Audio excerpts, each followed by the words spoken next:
Hi friends, welcome to Kokis Cooking Channel. இன்னைக்கு நம்ம சேனல்ல ஒரு இன்ஸ்டன்ட்டா ஒரு பொட்டு கடலையை வச்சு ஸ்வீட் ரெசிபி எப்படி செய்யுதுன்னு பார்க்க போறோங்க. ரொம்ப ஈஸியா செஞ்சிடலாம். குழந்தைகளுக்கு ஸ்நாக்ஸ் இல்லன்ற டைம்ல ஒரு 10 நிமிஷத்துல நமக்கு வீட்ல இருக்கிற இந்த பொட்டு கடலையை வச்சு நம்ம வந்து ஸ்வீட் ரெசிபி செய்ய போறோம். இப்போ இந்த ரெசிபி எப்படி செய்யுதுன்னு பார்க்கலாம். வாங்க வீடியோக்குள்ள போலாம். பாருங்க, இப்போ வந்து நம்ம வந்து இந்த ஸ்வீட் ரெசிபி செய்யறதுக்கு ஃபர்ஸ்ட் பொட்டு கடலை ஒரு கப் எடுத்துக்கலாம். இது வந்து லைட்டா ரோஸ்ட் பண்ணிக்கலாம். நம்ம ரோஸ்ட் பண்ணாமையும் செய்யலாம். பட் வந்து கொஞ்சம் இப்போ வந்து கிளைமேட்டுக்கு வந்து இந்த பருப்பெல்லாம் கொஞ்சம் மெத்துன்னு இருக்க மாதிரி இருக்கும். அதனால கொஞ்சமா ரோஸ்ட் பண்ணிக்கிட்டோம்னா நல்ல ஒரு ஃபைன் பவுடராக கிடைக்கும் நம்ம மிக்சியில் அரைக்கும் போது. அதனால கொஞ்சம் ஒரு லைட்டா ஒரு 2 மினிட்ஸ் வந்து நம்ம இதை ரோஸ்ட் பண்ணிக்கலாம்.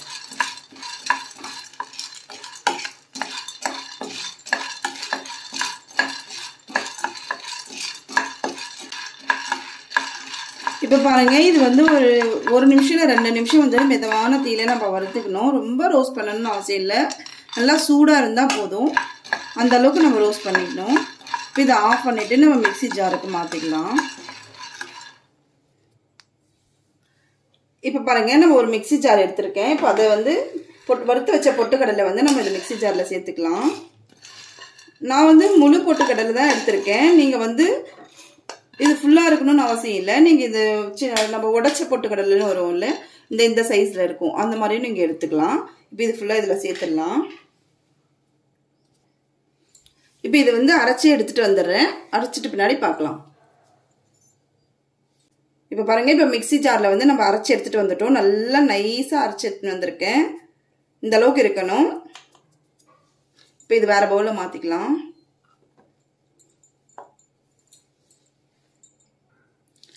இப்போ வந்து இது கூடவே நான் வந்து இதே மிக்சி ஜாரில் வந்து நான் ஒரு 1/2 கப் அளவுக்கு சர்க்கரை எடுத்திருக்கேன்.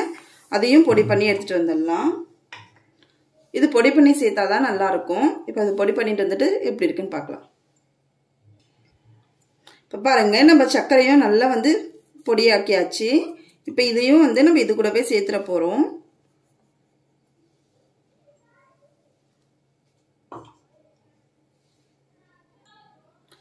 இப்போ இது ரெண்டத்தையும் நல்லா மிக்ஸ் பண்ணி விட்டுடலாம். இந்த ஸ்வீட் ரெசிபி வந்து நம்ம டக்குன்னு செஞ்சிடலாங்க. குழந்தைங்க ஸ்நாக்ஸ் வேணும்னு கேட்டால் ஒரே 5 மினிட்ஸ் 10 மினிட்ஸ் இருந்தால் போதும். டக்குன்னு நம்ம வந்து செஞ்சிடலாம். நம்ம வீட்டில் எல்லார் வீட்லேயுமே நமக்கு வந்து பொட்டுக்கடலை இருக்கும். சட்னி அரைக்கிறதுக்காக வச்சுருப்போம். பொட்டுக்கடலையும் சர்க்கரையும் வச்சு நம்ம சூப்பராக ஒரு ஸ்வீட் ரெசிபி டக்குன்னு செஞ்சு கொடுத்துடலாம். இப்போ இது அப்படியே இருக்கட்டும். இப்போ வந்து இது கூடவே கொஞ்சமாக ஏலக்காய் பவுடர் சேர்த்துக்கலாம். வாசனைக்கு சூப்பராக இருக்கும். இது கலந்து விட்டுடலாம். இப்போ வந்து நான் வந்து நெய் வந்து உருக்கி வச்சிருக்கேன். கொஞ்சமாக ஒரு 1/2 கப் அளவுக்கு நெய் எடுத்திருக்கேன். இப்போ இதுவும் கொஞ்சம் கொஞ்சமாக சேர்த்து நம்ம அதில் பிசைஞ்சுப்போம்.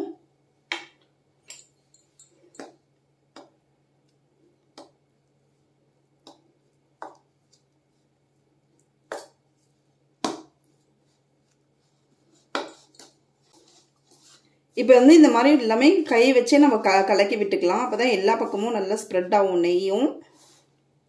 இப்போ உங்களுக்கு நெய் பத்தலைன்னா கொஞ்சம் லைட்டாக சூடு பண்ணி ஆட் பண்ணிக்கோங்க. பாருங்கள், அவ்வளோதாங்க. சூப்பராக நல்லா பிசைஞ்சு எடுத்துட்டோம். பாருங்கள், இந்த அளவுக்கு இருக்கணும். இப்போ சப்போஸ் உங்களுக்கு நெய் வேணாம் அதிகமாக நினச்சிங்கன்னா நீங்கள் பால் ஊற்றி கூட பிசைஞ்சிக்கலாம். அதுவும் நல்லாயிருக்கும் டேஸ்ட்டாக. இப்போ வந்து கைக்கு லைட்டாக நம்ம நெய் தடவிட்டு நம்ம இது வந்து ஷேப் பண்ணிக்கலாம்.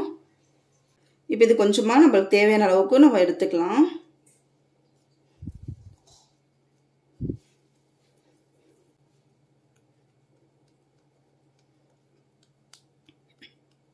பாருங்க, இந்த அளவுக்கு இந்த சைஸ்க்கு நான் எடுத்திருக்கேன்.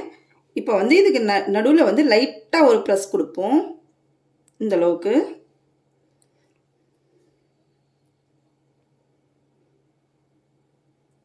இப்படி லைட்டாக ஒரு ப்ரெஸ் கொடுத்தீங்கன்னா இந்த மாதிரி ஒரு அந்த ஸ்வீட் பேடா சொல்லுவாங்க இல்லை, மில்க் பேடா, அந்த மாதிரி ஷேப்பில் வந்து நம்ம பிடிச்சி எடுத்துக்கலாம்.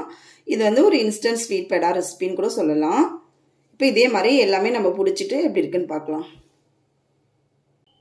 பாருங்க, அவ்வளோதாங்க. நம்மளுடைய இன்ஸ்டன்ட் ஸ்வீட் ரெசிபி வந்து பாருங்க ரெடி ஆயிடுச்சு. ஈஸியாக 2 பொருள் வச்சு நம்ம பண்ணிடலாம்.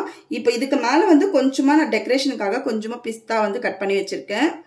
கொஞ்சம் அது க்ரீன் கலராக இருக்கும்போது நல்ல ஒரு ரிச்சான லுக்கு தரும். இதுக்கு மேலே இது ஃபுல்லாகவே டெக்கரேட் பண்ணிக்கலாம். பாருங்க அவ்வளவுதாங்க நம்ம பொட்டுக்கடலையை வச்சு சூப்பரான ஒரு ஸ்வீட் ரெசிபி அதுவும் இன்ஸ்டன்ட்டா 10 நிமிஷத்துல செய்யக்கூடிய ஒரு ஸ்வீட் ரெசிபி வந்து பண்ணியாச்சு. இப்போ இந்த ரெசிபி நீங்க கண்டிப்பா ட்ரை பண்ணி பார்த்துட்டு எனக்கு கமெண்ட் பண்ணுங்க, லைக் பண்ணுங்க, ஷேர் பண்ணுங்க, மறக்காம என் சேனலுக்கு சப்ஸ்கிரைப் பண்ணிக்கோங்க. இன்னொரு நாள் இன்னொரு இன்ட்ரெஸ்டிங் ரெசிபில பார்க்கலாம். தேங்க்யூ. ஹாய் ஃப்ரெண்ட்ஸ், ஆக்சுவலி நான் வந்து கொஞ்சம் ட்ரெஸ் பர்ச்சேஸ் பண்ணியிருக்கேன் நிக்கிலுக்கும் ஹரிக்கும். அது வந்து தனியாக வீடியோ போடாமல் நான் வந்து ரொம்ப சின்ன வீடியோன்றதுனால இந்த வீடியோவோடவே ஆட் பண்ணுறேன். ஆக்சுவலி நான் வந்து இந்த ட்ரெஸ் வந்து பர்ச்சேஸ் எதுக்கு பண்ணேன்னு பார்த்தீங்கன்னா, நாங்கள் கொஞ்சம் வெளியில் போக வேண்டியது இருந்தது.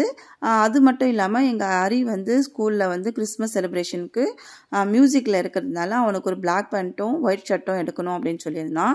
அதுக்காக தான் போயிருந்தோம். அப்படியே கொஞ்சம் ட்ரெஸ் பர்ச்சேஸ் பண்ணியிருந்தேன். இந்த ட்ரெஸ் எல்லாம் நான் எங்கே பர்ச்சேஸ் பண்ணேன்னு பார்த்தீங்கன்னா, பர்கூரில் வந்து நட்சத்திராவில் தான் நான் பர்ச்சேஸ் பண்ணியிருக்கேன். ஆல்ரெடி வந்து ஷாப்பிங் பிளாக் பர்கூர்னு சொல்லி நான் ஒரு வீடியோ போட்டிருக்கேன். அந்த கடையில் தான் நாங்கள் பர்ச்சேஸ் பண்ணோம். நீங்கள் பார்க்காதவங்க போய் பார்த்துக்கோங்க. ஆக்சுவலி இந்த டிஷர்ட் எல்லாமே வந்து 250 ரேஞ்சில் தாங்க வாங்கினேன். இந்த மேலே இருக்கிற ப்ளூ டிஷர்ட் வந்து ஹரிக்கும், கீழே இருக்கிற 3 டிஷர்ட் வந்து நிக்கிலுக்கும் வாங்கியிருக்கேன். இந்த பேண்ட்டு பார்த்தீங்கன்னா ரொம்ப சூப்பராக இருந்ததுங்க. 600 ரேஞ்சில் இருந்தது. அது கூடவே 15% டிஸ்கவுண்ட்டுன்னு போட்டிருந்தாங்க, கொடுத்தாங்க. சூப்பராக இருக்குங்க குவாலிட்டி. நீங்கள் வந்து பாய்ஸ் பசங்களுக்கு இந்த நியூ இயருக்கு பொங்கலுக்கு நீங்கள் பர்ச்சேஸ் பண்ணணும்னு நினச்சிங்கன்னா நீங்கள் வந்து நட்சத்திராவில் போய் பண்ணலாம். நல்லாயிருக்கும், குவாலிட்டியும் நல்லாயிருக்கும், ரேட்டும் வந்து சூப்பராக இருக்கும், கம்மியாக தான் இருக்கும். இந்த டாப் வந்து பார்த்திங்கன்னா எனக்காக எடுத்தேன். இது வந்து ஆக்சுவலி இது வந்து 350 நினைக்கிறேங்க. இது டாப் வந்து ஆல்ரெடி நான் எடுத்த டாப்ஸ் எல்லாம் வந்து உங்களுக்கு 250 நான் போட்டிருக்கேன் ஆல்ரெடி வீடியோவில். இந்த டாப் வந்து 350 எடுத்தேன். இது வந்து சூப்பராக ஒரு லைட் பிங்க் கலரில் ஒரு கோல்டு எம்ப்ராய்டர் கொடுத்துருந்தது, நல்லா இருந்துச்சு, அதுக்காக எடுத்தேன். இந்த 3/4 பேண்ட் வந்து எங்கள் ஹரிக்காக எடுத்திருந்தேன். இதுவும் பார்த்தீங்கன்னா 350 தாங்க. இந்த பேண்ட்டும் நல்லா இருந்தது, ஜீன்ஸ் டைப்பில். இது கூடவே ஒரு பிளாக் பேண்ட்டும் ஒரு ஒயிட் ஷர்ட்டும் வந்து நான் இந்த வீடியோவில் ஆட் பண்ணல. ஆக்சுவலாக ஃபோட்டோ பிக் வந்து நான் இந்த வீடியோ கடைசியில் நான் ஆட் பண்ணுறேன். அவ்வளோதாங்க என்னுடைய இந்த ஸ்மால் பர்ச்சேஸ் வந்து அவ்வளோதான். இந்த வீடியோ பிடிச்சிருந்தா நீங்கள் லைக் பண்ணுங்கள், ஷேர் பண்ணுங்கள், மறக்காமல் என் சேனலுக்கு சப்ஸ்கிரைப் பண்ணிக்கோங்க. தேங்க்யூ.